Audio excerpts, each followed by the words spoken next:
आज मात्र त हो नि भन्ने जुन यो सेन्टेन्स छ नि सुन्दाखेरि कस्तो सजिलो सुनिन्छ है। तर तपाईँलाई थाहा छ यो कुराले गर्दाखेरि नि तपाईँलाई धेरै कुराहरूमा असफल बनाइरहेको हुनसक्छ। इमेजिन गर्नुहोस् तपाईँ एउटा स्ट्रिक्ट डाइटमा हुनुहुन्छ। तपाईँको गोल पर्फेक्ट बडी बनाउने हो, सबै कुरा राम्रो गइरहेको हुन्छ। बट देन सडनली तपाईँको एउटा साथीले जङ्क फुड लिएर आउनुहुन्छ र उहाँले आज मात्र त हो नि थोरै खाँदा केही फरक पर्दैन भनेर रिक्वेस्ट गरेर दिनुहुन्छ।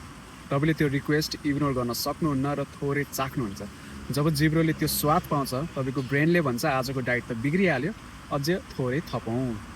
त्यसपछि त्यो दिनको डाइट बिग्रियो अनि फेरि यही कुरा 4-5 दिनपछि रिपिट हुन्छ। त्यसपछि त तपाईँको त्यो महिनाभरिको मेहनत त पानीमै जान्छ।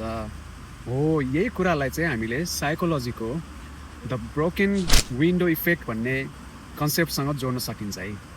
जब हामीले एउटा सानो नियम तोड्छौँ नि त्यसपछि हामीलाई अरू नियम तोड्न एकदमै सजिलो हुन्छ अनि यही कारणले गर्दाखेरि हामीले हाम्रो गोल अचिभ गर्न सक्दैनौँ। त्यसैले कुनै गोल अचिभ गर्न खोजिरहनु भएको छ भने नि चाहे आँधी बेरी हावा हुरी जेसुकै आओस् नरोकिनुहोस्।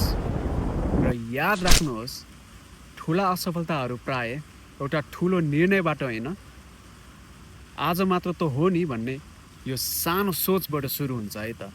Cheers!